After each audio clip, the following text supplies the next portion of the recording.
Dua statistik menonjol telah muncul yang semakin memperkuat argumen bahwa Kapten Manchester United, Bruno Fernandes, adalah mesin lini tengah terbaik di dunia sepak bola. United telah mengalami musim yang sangat mengecewakan, dengan klub saat ini berada di posisi ke-13 klasemen Liga Primer setelah 31 pertandingan dimainkan. Finish di paruh atas tampaknya menjadi tujuan yang berat dan Liga Eropa tetap menjadi satu-satunya cara klub untuk menyelamatkan musim dan memulihkan sebagian kebanggaan yang hilang. Namun, satu pemain yang secara konsisten menjunjung standar tinggi United, meskipun tim tersebut sedang dalam kesulitan, adalah pemain andalan mereka, Fernandes. Berkali-kali, ketika peluang tidak berpihak pada klub, Fernandeslah yang tampil, memberikan penampilan krusial, dan menyeret timnya keluar dari situasi sulit. Dalam 30 penampilan di Liga Utama, Fernandes telah mencetak 8 gol dan 10 assist yang mengesankan. Ia telah mencetak 16 gol dan memberikan assist sebanyak itu dalam 45 pertandingan di semua kompetisi. Kita hanya bisa membayangkan di mana United akan berada tanpa kontribusi krusialnya. Pencapaian gemilang Fernandes pada bulan Maret saja telah memberinya 3 penghargaan bergengsi: pemain terbaik United, pemain terbaik Liga Primer, dan pemain terbaik PFA. Namun, bukan hanya kepahlawanannya di depan gawang yang membuatnya menjadi pemain yang berpengaruh. Sisi pertahanannya juga yang menambah dampaknya dan angka-angka membuktikannya. Menurut ahli statistik Statman-Dev, tidak ada pemain di Liga Primer yang memenangkan penguasaan bola lebih banyak daripada Fernandes, 182 musim ini. Ia juga memimpin liga dalam peluang yang diciptakan, 75. Pemain internasional Portugal ini juga dominan di panggung kontinental. Ia adalah satu-satunya pemain di 5 liga top Eropa musim ini yang telah melakukan 70 lebih tackle dan intersepsi, serta telah menciptakan 70 lebih peluang. Hanya sedikit yang dapat menyaingi statistik Fernandes, dan yang lebih mengesankan adalah ia mencapai hal ini di tim United, yang buruk dan tampaknya melakukan banyak kesalahan saat ini. Dan sekali lagi Bruno tampil menonjol di laga semalam. Mengontrol permainan dan menciptakan 1 assist bagi Setan Merah. Bruno Fernandes terlibat langsung dalam 34 gol musim ini, 6 gol lebih banyak dari gelandang lain di Liga Top 5 Eropa di semua kompetisi, 16 gol 18 assist. Malam tadi ia juga mencatatkan persentil ke-96 untuk umpan kunci, persentil ke-96 untuk umpan progresif, persentil ke-93 untuk umpan ke depan, dan persentil ke-82 untuk umpan progresif.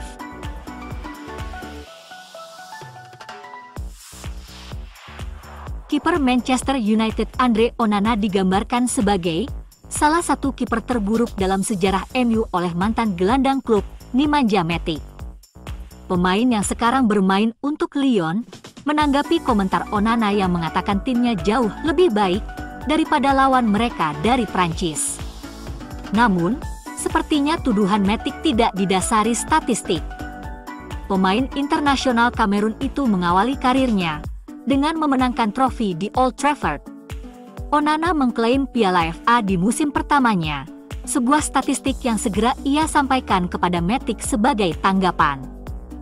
Pemain berusia 29 tahun itu telah memainkan 93 pertandingan sejak kepindahannya senilai 43,8 juta pound dari Inter Milan pada musim panas 2023. Di semua kompetisi klub, ia telah kebobolan 137 gol dan mencatatkan 23 clean sheet dengan rata-rata kebobolan 1,47 gol per pertandingan. 9 dari 23 clean sheet tersebut terjadi di Liga Primer musim ini, tertinggi keempat di Liga, meskipun United berada di posisi ke-13 dalam klasemen Liga Primer. Opta menghitung bahwa Onana sebenarnya kebobolan 7,5 gol lebih sedikit dari yang diharapkan dari kualitas tembakan yang dihadapi. Bandingkan dengan Pickford yang memiliki 8,7. Namun, Onana telah melakukan kesalahan fatal terutama saat tersingkir dari babak penyisihan grup Liga Champions musim lalu. Dan di Liga Primer sejak 2023-2024, hanya 3 kiper yang melakukan lebih banyak kesalahan yang berujung gol daripada Onana, 4. Arie-Jan Murik dan Robert Sanchez dengan 7 kesalahan, serta Bart Verbruggen, keduanya dengan 6 kesalahan.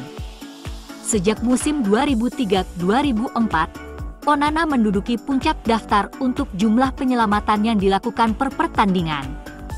Onana melakukan 3,4 penyelamatan per 90 menit.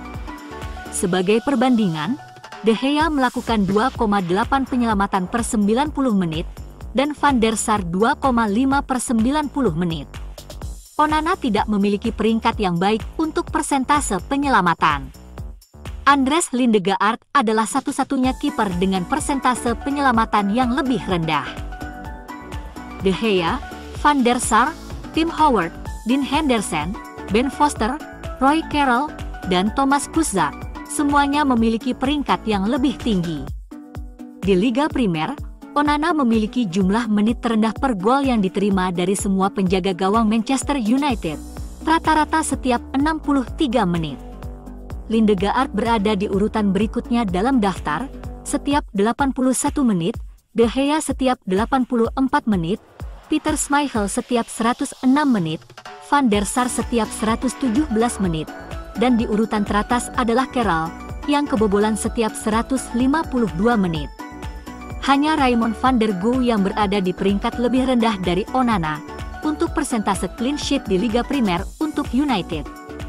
Ben Foster memiliki persentase tertinggi sebesar 50%, wajar saja itu hanya dari 12 penampilan. Van der Sar, Schmeichel dan De Gea, 3 penjaga gawang dengan lebih dari 100 penampilan di Liga Primer, memiliki persentase clean sheet masing-masing sebesar 48,4%, 44,4%, dan 35,4%.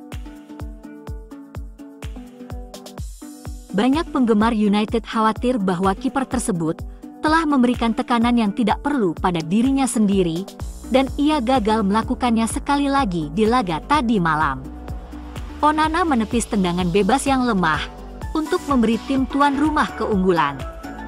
Dengan setan merah unggul 2-1 dengan beberapa detik tersisa, kiper yang performanya sangat buruk itu sekali lagi gagal menghalau peluang sederhana, dan Ryan Cherki pun menerkam untuk memanfaatkan bola pantul yang dapat menjadi kesalahan dirinya merusak kemenangan MU.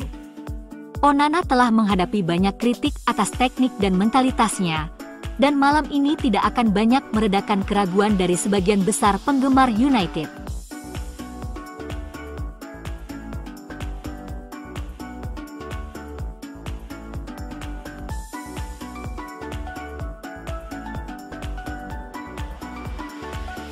Pemain muda MU, Alejandro Garnacho, terus menerima kritikan. Namun, Amorim terus mempercayainya sebagai starter. Temperamen Garnacho niscaya akan membaik, baik di dalam maupun di luar lapangan, seiring ia terus memperoleh lebih banyak pengalaman di level senior. Tetapi khususnya di usianya yang ke-20, apakah ia pantas mendapat lebih banyak pujian atas angka-angkanya? Statistik memberitahu kita lebih banyak saat membandingkannya dengan sesama lulusan Akademi United, Marcus Rashford, sebelum berusia 21 tahun. Keduanya memiliki 133 pertandingan yang dimainkan, dengan menit bermain Rashid sedikit lebih banyak. Selama periode itu Garna mencetak 24 gol dan Rashid 33. Garna menciptakan 17 assist. Sedangkan Rashid lebih sedikit yakni 15. Garna lebih unggul dalam tembakan per 90 menit dengan rata-rata 3,5. Rashid memiliki rata-rata 2,8. Garna juga lebih unggul dalam tembakan tepat sasaran per 90 menit, peluang yang diciptakan per 90 menit. Rashid sedikit lebih unggul dalam dribble yang dicobakan per 90 menit, dan dribble yang diselesaikan per 90 menit. Pendukung United akan senang melihat bahwa lintasannya mirip dengan Rashford, terutama dalam hal gol dan assist. Rashford menikmati musim terbaiknya di klub tersebut selama musim 2022-2023 saat ia berusia 25 tahun, yang menunjukkan bahwa Garnacho masih memiliki banyak waktu untuk mengembangkan permainannya lebih jauh. Di Liga Eropa, statistik Garna meningkat jauh. Pemain muda ini telah memberi umpan kepada rekan setimnya dalam 3 pertandingan terakhirnya di Eropa. Melihat lebih dekat keterlibatannya dalam gol musim ini, Amorim berpotensi mengganti posisi Garnacho untuk membuatnya menjadi ancaman serangan yang lebih hebat. Garnacho telah menghabiskan sebagian besar waktunya di sisi kiri, tetapi memindahkannya ke sisi kanan dapat mengeluarkan yang terbaik dalam dirinya. Ada laporan bahwa United perlu melepas pemain akademi seperti Garnacho untuk mematuhi aturan keuntungan dan keberlanjutan PSR Liga Premier. Namun, para pendukung akan berharap bahwa Garnacho tidak akan masuk dalam kelompok pemain muda yang pergi setelah diminta untuk melakukan banyak hal di usia yang masih sangat muda.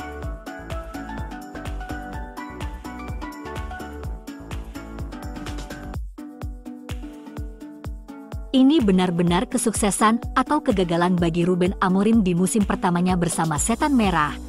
Dengan kompetisi tersebut juga menjadi satu-satunya jalan United untuk bermain di sepak bola Eropa musim depan. Terlepas dari hasil imbang malam ini, mereka akan memasuki pekan ke-32 Liga Primer di posisi ke-13 dan terpaut 15 poin dari 5 besar. Penyerang Manchester United, Amad Diallo, mengisyaratkan akan segera kembali ke Setan Merah. Pemain internasional Pantai Gading itu telah absen sejak awal Februari karena cedera pergelangan kaki, dan saat itu tampaknya penyerang itu akan absen selama sisa musim 2024-2025. Namun, Amad telah membuat kemajuan yang sangat baik dalam pemulihannya akhir-akhir ini. Dengan pelatih kepala Setan Merah Ruben Amorim baru-baru ini mengungkapkan bahwa ia berada di jalur yang tepat untuk kembali sebelum musim berakhir. Pemain berusia 22 tahun itu kini telah mengunggah video di akun media sosialnya, dengan kembalinya ke lapangan tampaknya akan segera terjadi.